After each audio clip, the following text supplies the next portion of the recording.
Matrix and welcome to Matrix. My name is Luni and today we'll be assisting you with your exam prep for maths literacy. Don't forget to send us all of your questions and comments on all of our social media platforms. Just search for Matrix and also send your messages through on WhatsApp. The details are on the screen, guys. Don't forget, guys, we've got a cool competition going on, so please do stay tuned to get all of those details later on in the show. As always, I'm not alone. With me are my sign language interpreter, Nicolene, as well as our awesome teacher, Hayley. Thank you so much, guys, and over to you. Thanks, Luni. Welcome. Today we're going to be doing some exam prep for paper 1, so let's see what we've got.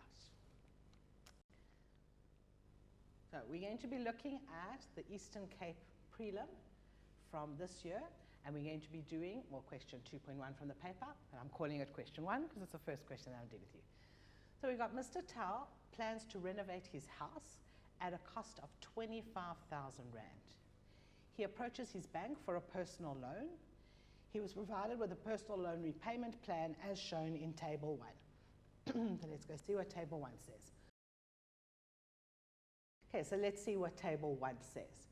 We've got a personal loan repayment. This is our loan amount, and we've got different amounts. We've got 10,000, 20,000, and 30,000 Rand. And then they give you monthly payments at different periods, that's different times, with an interest rate of 9.75%. What's important to note about this table is that it gives you 6, 12, 24, 36, 48, and 60 months, but they have worked out the repayment for you. So you do not need to actually take that percentage into account at all. It's been calculated for you. So if you're borrowing 10,000 Rand for 12 months, you're going to be paying that amount. Then also we need to note there's initial administration fees of 1,207 Rand and 50 cents and a monthly admin at 69 Rand. And it's important to note that that is a monthly payment. Okay, once we've analyzed the table, let's move on and see what the question is. So it says, determine how much of his own funds Mr. Tao will have to use to renovate the house if he takes out a personal loan of 10,000 Rand. So if we remember correctly, he needed to do renovations for 25,000 Rand. That was what his house renovation was going to cost. He's taking out a loan for 10,000 Rand, so all I'm going to need to do is minus the 10,000 Rand and see that he's using 15,000 of his own money. He's using 15,000 Rand. Have I answered the question as how much of his own funds he's using? I have answered the question. Right, let's move on to the next part of the question. Got my table again. Mr. Tao eventually decides to take a personal loan, 10,000 Rand, repayable over 4 years. So now when we remember the table, our payment was not in years, but it was in months. So I'm first going to take my 4 years and times that by 12, just to get so that's 48 months. So I know that he's taking it out for 48 months. I like to do these things within the question, so it brings me back to keep reminding me of things that I need to do. Okay. The initial administration fee, we need to determine, the initial administration fee as a percentage of the loan amount. So when we get a question with percentage, first of all, the first thing we know is we know we're going to times by 100. So it's times by 100. I'm also taking my fraction. So I'm looking for the words for as a percentage of. So it's of the loan amount. So my loan amount was my 10,000 Rand. Now, if you'd like, you can actually, and it's easier sometimes, leave out the unit there because it makes it easier to actually work with the numbers without the unit. And now I need to go to the table to see what that initial admin fee was. So it was 1,207 and 50 cents.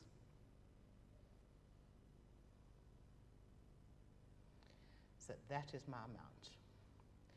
Right, so we're going to type in our 1207.50, divide that by 10,000, and remember to count your zeros, make sure it's 10,000, and finally times by 100, and we get our answer.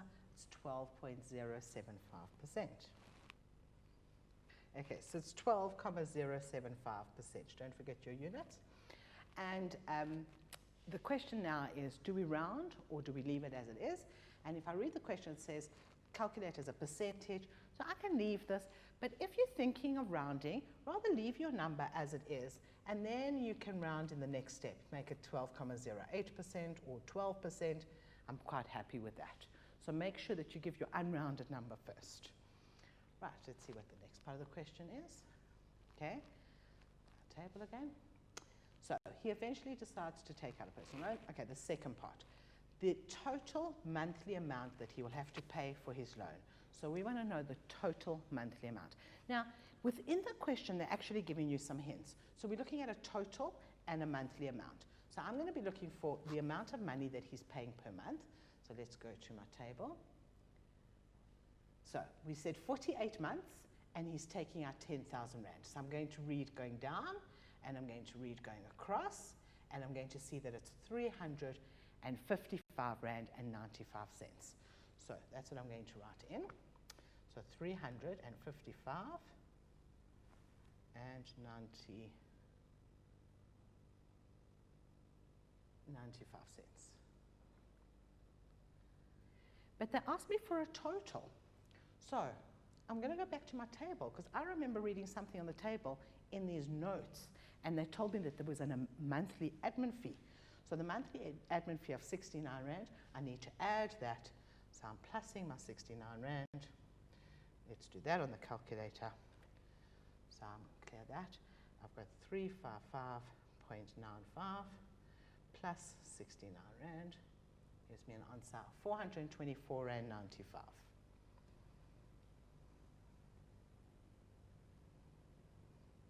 And 95 cents. Now I've answered the question. Let's see what the next part is. Okay, we want to know the total interest that he pays for his loan. The total interest is how much money he pays over and above what the loan was. So I'm first going to see my monthly fees was 424 Rand, and I'm just going to go to the numbers on the calculator, and 95 cents. That's what he's paying per month. He is paying that for 48 months. So I'm going to multiply that by 48. And in fact, on my calculator, and this very often happens, your calculator's already got the number that you need. So all I'm going to do is, on my calculator, I'm going to take that number and I'm going to multiply it by 48. And I'm going to get an answer of 20,397.6. So this is 20,397.6. And remember that 0.6, it's money. 2 decimal places, so you must add your 0. But now that's what he paid in total. He borrowed 10,000 Rand, so we've got to take off the 10,000 Rand, and I think I've got some space on my next page. So I'm going to take my answer from the page before, and I'm going to minus my 10,000 Rand, because that was the loan, not the interest. On my calculator, I've got this number, and I'm going to minus my 10,000 Rand, and I get an answer of 10,397.60 cents.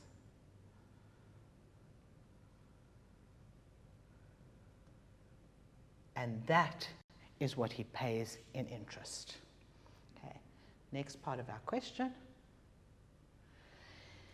He paid his first installment at the end of March 2020, and the monthly installments are payable at the end of each month. Determine the month and the year when he will pay his last payment. So, paying at the end of March, which means a full year goes to the end of February. So I'm going to go from March to February is 1 year. And that February will be 2021. Okay? Then the following year, from March to February, will be 2022. That's the second year. And we're going to do this again, will be 2023, and finally 2024. So his last payment will actually be in February 2024. I always like to break it down year by year. It makes it easier for us to get to the correct answer. Right.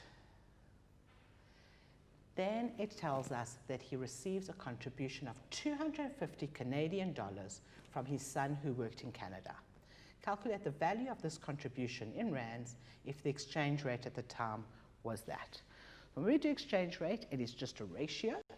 So I'm not going to rewrite it, but I would normally rewrite it. It's just going to take us time now. We're trying to convert 250 Canadian dollars. And we want to know how much is that in rand. Okay? Now, I know with these kind of questions, you normally think to yourself, I know I've got to multiply or divide, and I never quite know which one. So what I want you to do is I want you to think about the numbers carefully. We had 1 Canadian dollar, lots of rand. So if I'm taking my 250 Canadian dollars, I'm going to make it bigger. So what I'm going to do is I'm actually going to multiply. So 250 times by 11,0. Don't forget all the decimal places. You cannot leave out any, you cannot round off an exchange rate. And then I'm going to get an answer. Now I know my answer needs to be bigger than 250. So I'm going to check my answer when I get it. So I've got, clear that, 250 times by 11,0555. And I get 2,763, which makes me think that I'm probably correct. 2,763, and now we're going to round that to 2 decimal places. So I'm going to write this number out. So it was 2,763.87. Let me write it at 875. Go back. Okay, so that's 3 decimal places, but money has to be 2 decimal places. So we're actually going to change this to 2,763,88. And that's what he'll get from the bank. I think on that point, I think maybe it's time for us to take a little bit of a break, and I'm going to hand over to Luni. Guys, we are going to take a quick break, but don't go anywhere. We'll see you straight after this.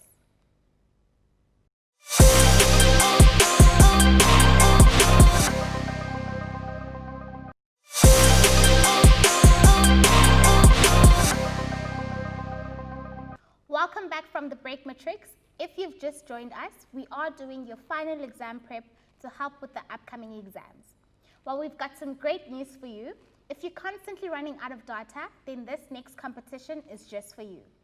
Woza Matrix is bringing you the hashtag WozoWinner competition, where 2 lucky matriculants stand a chance to win 2 gigs of data. All you need to do is head on over to our Facebook page, and all of the details will be there. We've got a voice note now from our WhatsApp line, so let's check that out. What is inflation? Thank you for that question. It's a really nice question, and I'm actually going to go over it in a few moments, because if you look at the Eastern Cape prelim, the question came up in that exam. So I'm going to start by showing you that this is table 2 shows the South African inflation rate from June 2017 to June 2019. I'm going to answer that question in an absolute moment. I'm going to show you the inflation rates. This is the table that they gave you. So 2017 was 5.27%, 2018, 4.62%, 2019, 4.38%. And then there's our question. Explain the meaning of the term inflation. So that's why I'm going to answer the question now. So your inflation is basically based on, we talk about a basket of goods. So we've got goods and services that we look at every single year, every single month. They look at these goods and services, and they say how much have they increased or decreased, possibly, from one period to the next. So it might be from 1 year to the next, there was our inflation rate there, or it might be from 1 month to the next. So how much has this changed over time? And that is what the meaning of inflation is how much have goods gone up or down over a period of time. So, and we look at the same goods and the same services every single time. So your goods might be, a loaf of bread, And your services might be going to the doctor or the dentist or putting tires on your car. So they look at the same amounts every time. So I hope I've answered your question. Let's move on to the next part of the question from the paper. And it tells us that the inflation rate decreased in 2019. Does this mean that things were cheaper in 2018 or in 2019? Now, this is a really, really important point. Really important. So if we look at our inflation rates, what I mean by it's decreased, it went from 4.62 to 4.38%. And the question is, does it get cheaper? In fact, if I had to look at a graph of this, I would have my graph of like 5.27, go down a little bit and go down a little bit more. So the graph looks like it's decreasing, but we're looking at a percentage. And once we have a positive percentage, it's still going up. So if I had to look at 100 Rand, something that cost 100 Rand in 2018, for 2019, I'm still increasing that by 4.38%. So I'm actually still multiplying it by 104.38%. And I'm going to see that that calculation will give me 104 Rand and 38 cents. So mathematically, I can see that it's going more expensive, and also the fact that it is positive. Let's see what the next question is. So the inflation decreased, does it mean it was cheaper? Definitely not. So it was not cheaper in 2016. Right, they want us to calculate the price of brown bread in June 2019 if the price was 12 Rand 24 in June 2017. Now, what's important with inflation is that we take our amounts, that's 12 Rand 24, okay, and we do this for every single year. So this was in 2017, so I'm now going to work out the price for 2018. So I go back to my table, and I'm going to see that my table, it went up by 4.62%. So taking my 12 Rand 24, and I'm increasing it by, so it was 104.26. I think it was 4.62.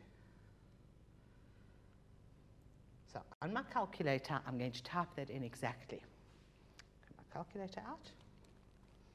Let's clear the calculator. I've got 12 Rand 24 times by 104.62%.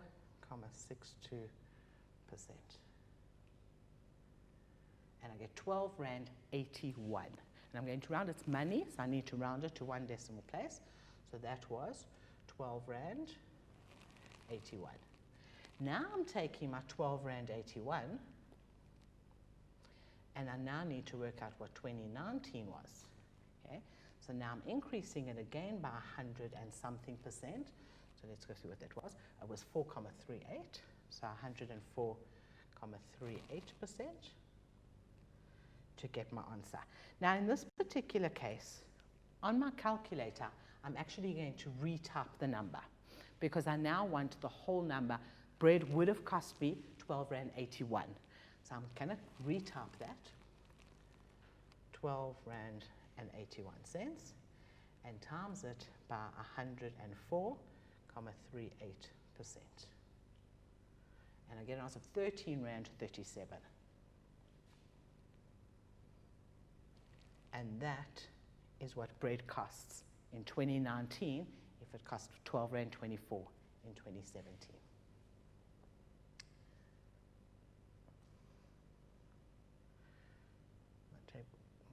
Right, and then we've got a question, what did the same loaf of bread cost in 2016? So now I had my 2017, I had it, it was 12 Rand 24. So now how much did it cost in 2016? Now this is important. This is already been increased by the percentage for 2017. So I'm going to write it as a ratio, and I'm going to say my 12 Rand 24 was an amount of 100 and, let's go back to our table, it was 105 Rand, sorry, 105.27%. So that was 2017. Now I want to know what 2016 is. I'm looking for how much is that, and that would have been 100%. So what I'm effectively doing now is I'm actually dividing by the percentage. Well, the way I do ratios, I write out what's above my question mark. So that's my 12 Rand 24. And I times by, I'm actually going to leave in space. I'm going to do this on the next page. I'm going to take my 12 Rand 24. And I'm going to times by the second number over the first, over the 105,27. I'm going to go back to that other page to show you what I mean. Above my question mark times by my second number over my first.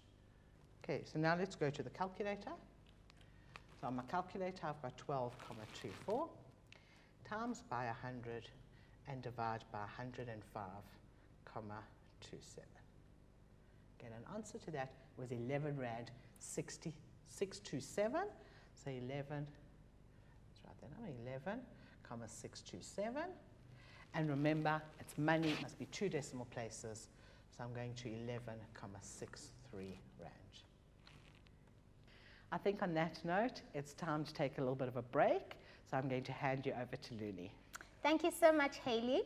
Guys, we are going to take a break, but before we do, please keep sending us your questions and your comments, and also subscribe to our YouTube channel, guys. We've got our catch-up videos on there, so if you missed any of the shows, do subscribe and you'll catch all of the revision on that channel. So let's take a quick break and we'll see you straight after this.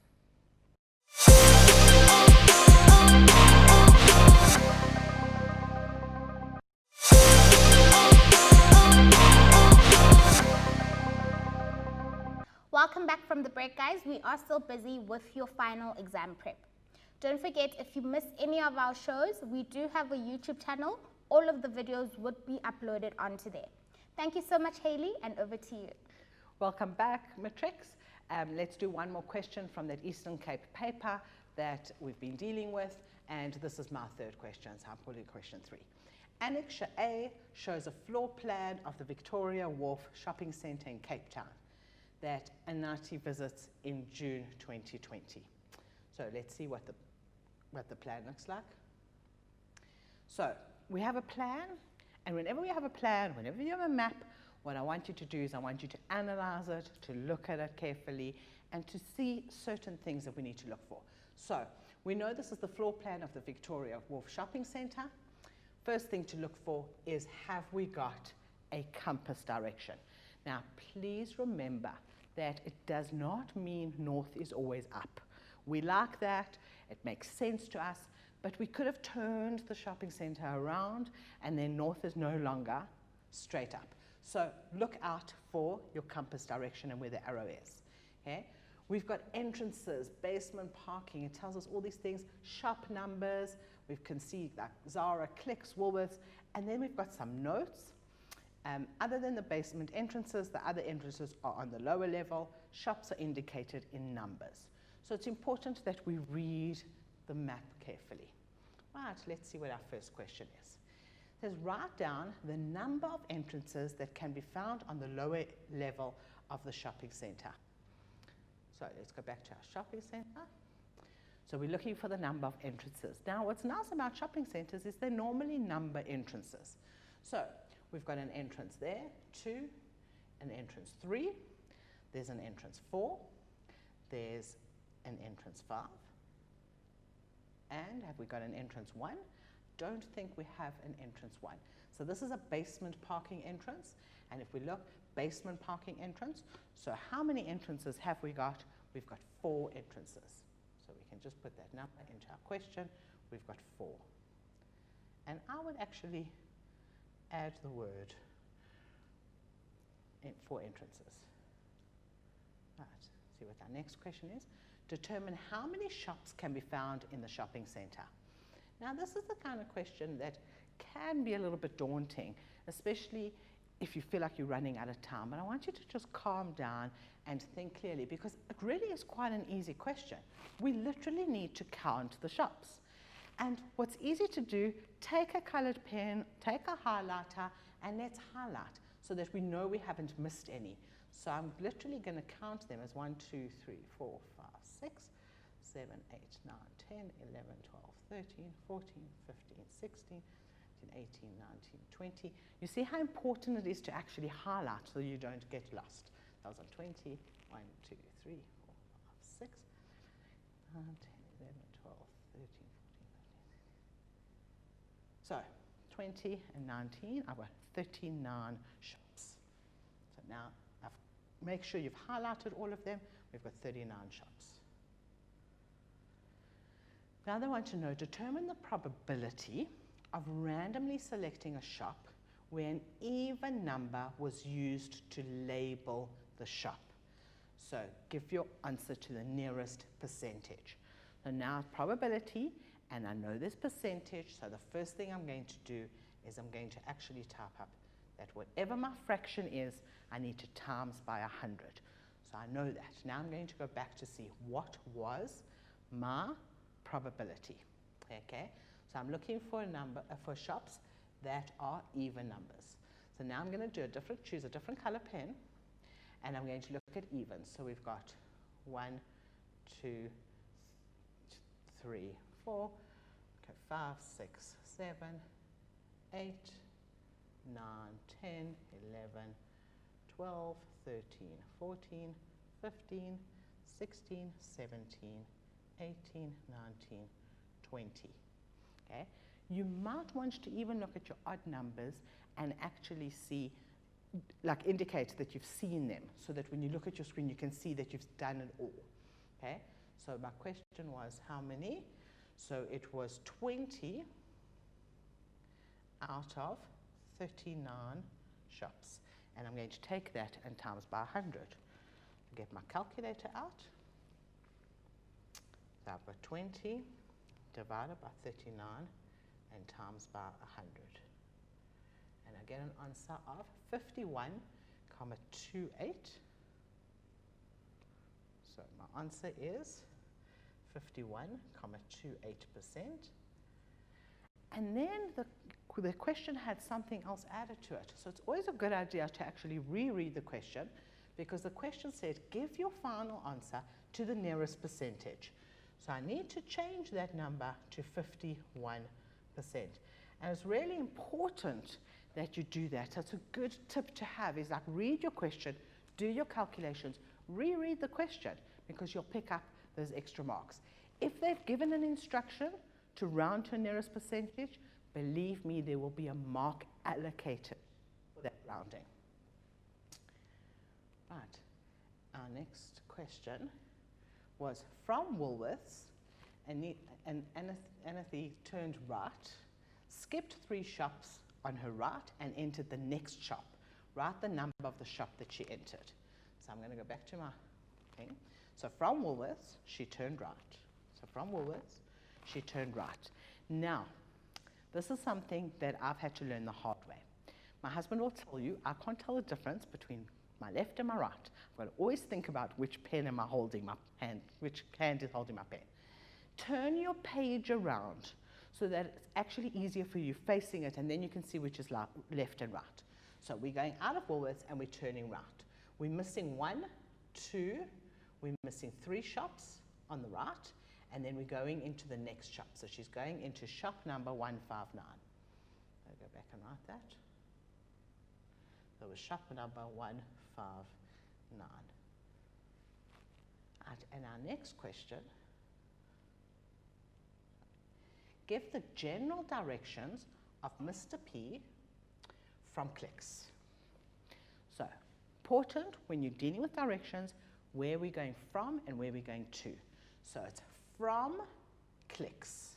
So I'm looking for Clicks. I'm going to find my map. There's Clicks. And there's Mr. P. Now, whenever I do this, I highlight them on your page and then say we're going from Clicks. So we need to be going that way.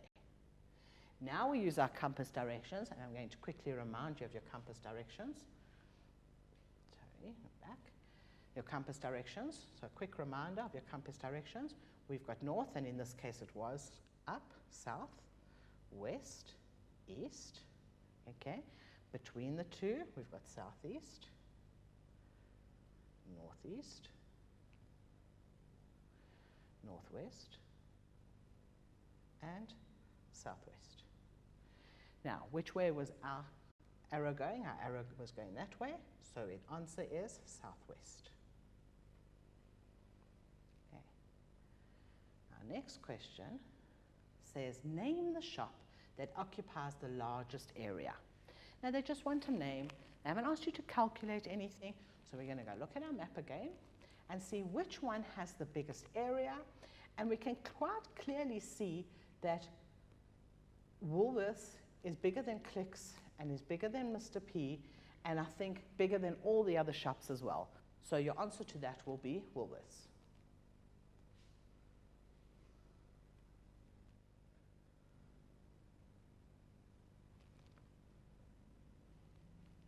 Okay, next question.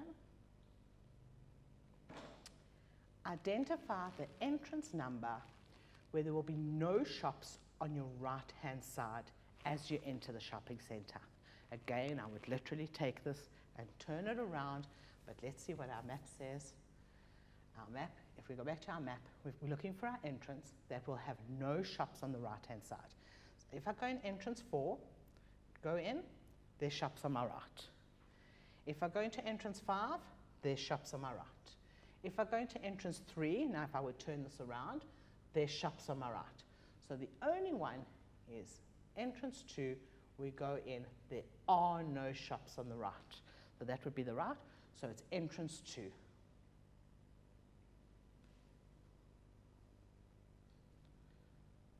So entrance 2.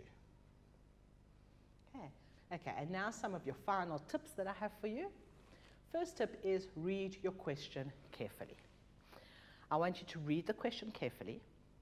I want you to do your calculations, and then I actually want you to reread your question and ask yourself, have you answered the question that has been asked?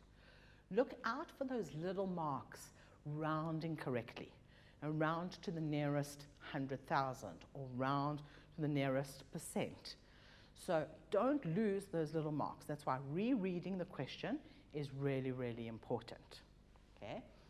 I want you to use your calculators, and I want you to show every single step of working. Show working. What's really important is that if you type it on your calculator, I want you to write it in your answer book. So I sometimes do something as simple as 2 times 3 on the calculator, but I want you to do that 2 times 3, write it in your book. So everything that is on your calculator, you write in the book, and make your answers logical so that the teachers can actually follow your train of thought. Don't forget that answers have a context and they have a unit. So don't leave out your units. Make sure you round correctly. For example, money is always 2 decimal places. And finally, I want you to check your answers carefully and ask yourself, does this answer make sense? So an example that came up in one of my classes a few years ago, we were filling a swimming pool, and we needed to have a bucket to fill the swimming pool. And one of my kids calculated that we needed like 1 billion buckets. And I said to them, does that make sense? Who's going to sit and do 1 billion buckets to fill a pool? And what ended up happening was that the bucket that they used was like the size of a teacup. So it didn't make sense. Make sure your answers make sense. Check your answers carefully. And make sure that you've given everything that you need, and just good luck. So I'm going to hand you back to Luni, and good luck for this paper. Thank you so much, Haley and Nicolene. Guys, we're wishing you everything of the best for your final exams. Take all the tips you've been given. Send us your questions if you do have any. If there's anything you're unsure of, while you still have time, send those through to us and we can help you. A big congratulations to all of our competition winners who will be announced on our Facebook page after the show. Don't forget, guys, to go to www.wozamatrix.co.za to get all of the study material and the schedule available on that website. Also, subscribe to our YouTube channel. If there's any shows that you've missed when they air, they will be uploaded on YouTube as well. But then from me, Looney, Nicolene and Hayley, thank you and goodbye.